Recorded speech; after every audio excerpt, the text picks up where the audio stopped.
अगर स्टोरी पसंद आ रही है तो हिंदी स्टोरी चैनल को सब्सक्राइब करें और वीडियो को लाइक करें। एपिसोड 93 सूरज की चमक। हालांकि लैला को ऐसे छुपकर उनकी बातें सुनना अच्छा नहीं लग रहा था, लेकिन जब उसने अंदर से आती कबीर की आवाज में अपना नाम सुना तो खुद को रोक नहीं पाई और वहीं खड़ी होकर उनकी आगे की बातें सुनने लगी।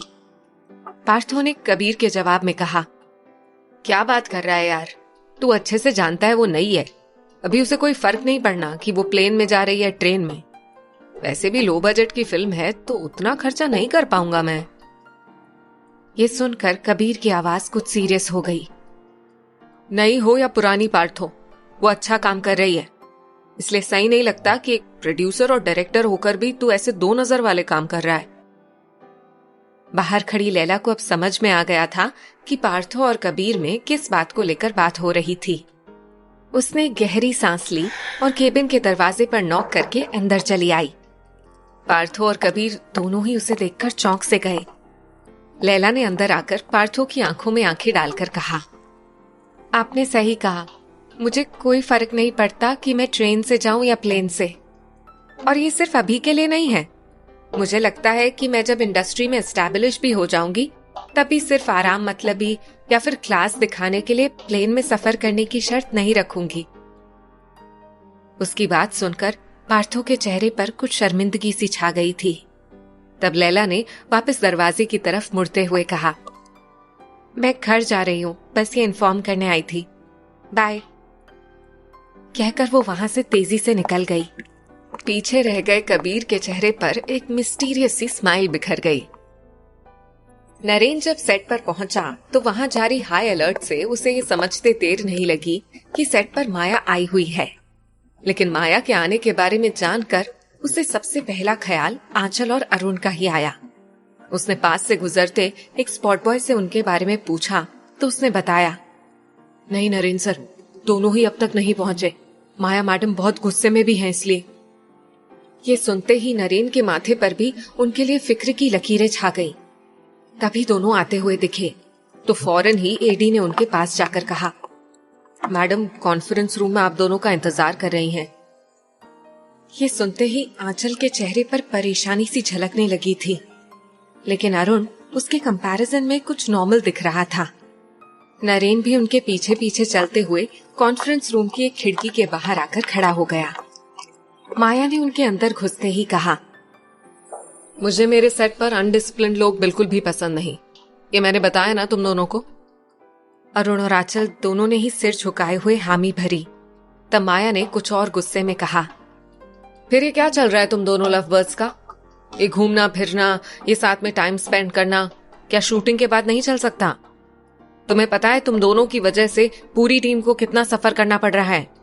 वो नरेन सुबह से आकर तुम दोनों के इंतजार में बैठा रहता है और तुम दोनों इतनी देर से पहुंचते हो कि वो आधा टाइम इंतजार करते करते ही एग्जॉस्ट हो चुका होता है। आंचल ने तो सॉरी कह दिया था, लेकिन अरुण खामोश खड़ा था। माया को उसे यूं देखकर और भी गुस्सा आ रहा था। मिस्टर अरुण, आपको इस बारे में कुछ नहीं कहना है? तब अरुण ने कुछ रूड लहजे में कहा, वीक में 2-3 दिन तो एडजस्ट किया जा सकता है ना मैम। आप अच्छे से जानती हैं कि शूटिंग खत्म होने के बाद किसी में ना हिम्मत बचती है और ना ही किसी के पास वक्त बचता है वो अपनी पर्सनल लाइफ एंजॉय कर सके। ये सुनना था कि माया ने एकदम से गुस्से में कहा, अरुण, तुम्हें यहाँ अपनी पर्सनल लाइफ एंजॉय करने के लिए पे नहीं किया जाता है। तुमने काम करने के लिए कॉन्ट्रैक्ट साइन किया है और उसके बदले तुम्हें पैसे मिलने हैं। अब अगर तुम उसमें कोई कोताही करते हो तो उसके लिए तुम्हें नुकसान उठाना पड़ सकता है। अरुण ने ये सुनते ही एकदम से आग बबूला होते हुए कुछ कहने की कोशिश की। तभी नरेन ने नॉक करके अंदर आते हुए कहा, सॉरी फॉर इंटरप्शन मैम, लेकिन मैं समझाता हूं इसे। लेकिन नरेन का इतना कहना था कि अरुण ने उससे कुछ कदम पीछे हटते हुए कहा, नरेन तू तो अपने नाटक बंद ही कर, यहाँ मेरे सामने मेरा सगा बन रहा है और उधर माया मैम के कान भरने से तुझे फुर्सत नहीं। ये सुनकर नरेन के साथ साथ माया भी चौंक गई। नरेन ने उसे यकीन दिलाने की कोशिश करते हुए कहा, भाई ये क्या कह रहा है तू? मैं भला तेरी शिकायत क्यों करने लगा? अरुण ने उसकी सफाई पर उसे पलटकर देखा तक नहीं। लेकिन ये सब देखकर माया के सब्र का बांध टूट चुका था। उसने एकदम से अपनी चेयर से खड़े होते हुए कहा, अरुण, बस बहुत हो गई तुम्हारी बकवास। अकाउंट्स में जाकर अपना पेमेंट क्लियर करो और कल से यहां आने की जरूरत नहीं है। अपनी पर्सनल लाइफ अच्छे से एंजॉय करो। ये सुनना था कि आंचल और नरेन दोनों ने ही जल्दी से कहा, नो मैम, नो मैम।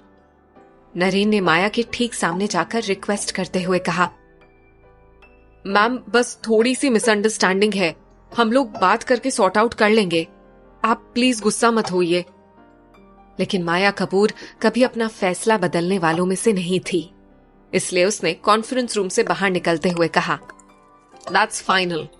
और हाँ आंचल, अगर तुम भी इसके साथ अपनी पर्सनल लाइफ एंजॉय करना चाहती हो तो तुम भी जा सकती हो। आंचल ने जैसे ही ये सुना जल्दी से बोल पड़ी, नहीं मैम, मैं यही हूं, आइंदा वैसी गलती नहीं होगी।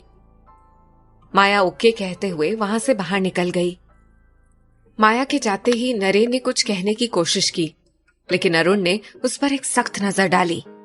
साथ ही आंचल ने भी उसके कंधे पर हाथ रखकर उसे संभालना चाहा, लेकिन अरुण उसका हाथ भी झटक कर वहां से सीधे बाहर निकल गया।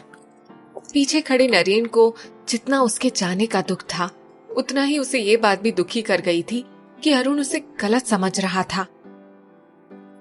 लैला अपने घर में शिमला जाने की पैकिंग कर रही थी कि तभी मारिया की कॉल आई।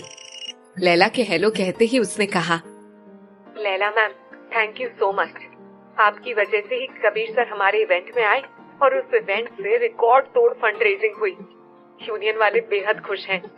जिनकी जिनकी जरूरतों की लिस्ट हमारे पास पहले से मौजूद थी, उन्हें जब फंड दिए गए तो उन्होंने खूब दुआएं दी हैं आप दोनों को। लैला के चेहरे पर एक सुकून भरी मुस्कुराहट बिखर गई थी। उसे ऐसा लग रहा था कि जैसे ये काम करके उसने जिंदगी में पहली बार ऐसा सुकून महसूस किया हो। उसने धीमे लहजे में कहा, शुक्रिया तो मुझे आपका करना चाहिए मारिया। आज आपकी वजह से मुझे भी दूसरों के काम आकर इतना सुकून महसूस हो रहा है। तब मारिया ने कहा, आपसे एक और रिक्वेस्ट थी मैम। यूनियन वाले आपसे मिलकर आपको शुक्रिया करना चाहते हैं। अगर आप हमारी कॉलोनी वाले ऑफिस में आ सकें तो उन्हें बेहद अच्छा लगेगा। लैला ने कुछ पलों के लिए खामोश रहकर अपने रूटीन का हिसाब लगाया और फिर बोली, एक्चुअली मारिया, मुझे कल शूटिंग के लिए शिमला निकलना है, इसलिए अब शायद वहां से आकर मिलना ही मुमकिन होगा। लेकिन मारिया ने जल्दी से कहा, तब तक तो बहुत देर हो जाएगी मैम।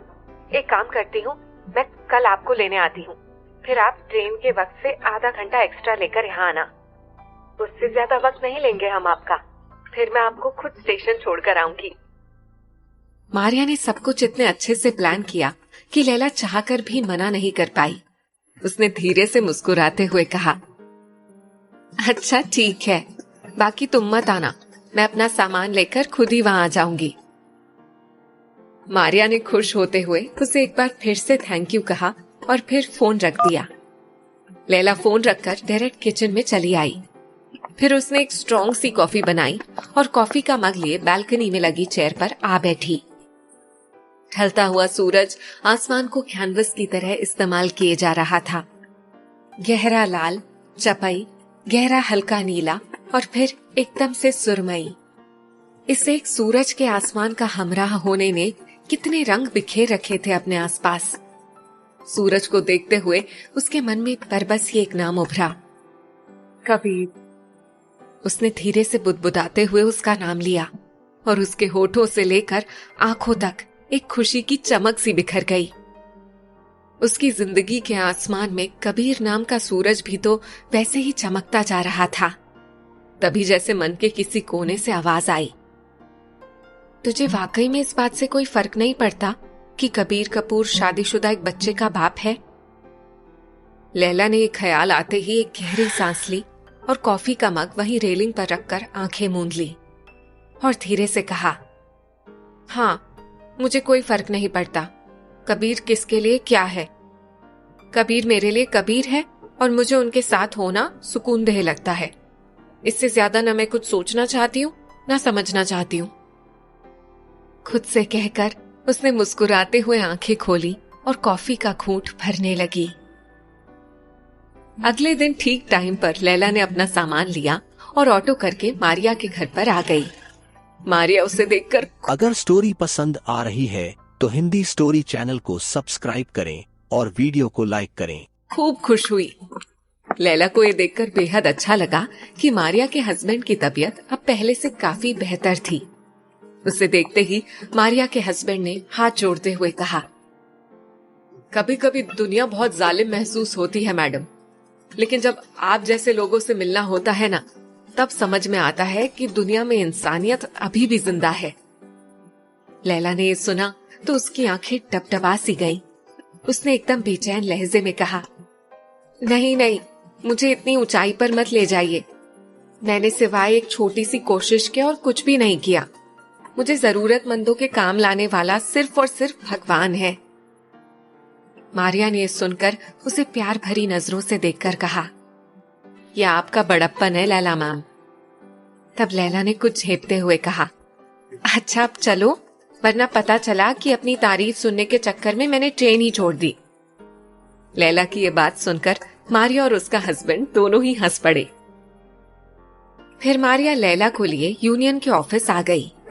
वहां करीब 50 लोग मौजूद थे। लैला के वहां पहुंचते ही एक बुजुर्ग अंकल ने लैला को माला पहनाते हुए कहा, हमारे मसीहा को हमारी पूरे यूनियन की तरफ से धन्यवाद। लैला आंखों में हैरानी और खुशी के मिले जुले भाव लेकर बस उन्हें देखे जा रही थी। तब मारिया ने वहां लाइन से खड़े लोगों का ब्रीफ इंट्रोडक्शन देते हुए बताया कि किसकी क्या प्रॉब्लम थी और इस इवेंट से जमा हुई राशि से उनकी कैसे मदद की गई। लैला एक एक की परेशानी सुनते हुए इमोशनल होती जा रही थी। भगवान जी, मैंने मारिया को ऑफर एक्सेप्ट करते वक्त तो इतना सोचा भी नहीं था कि मैं किस किस की मदद करने वाली हूँ, लेकिन यहाँ आकर पता चला कि कोई भी नेकी छोटी नहीं होती।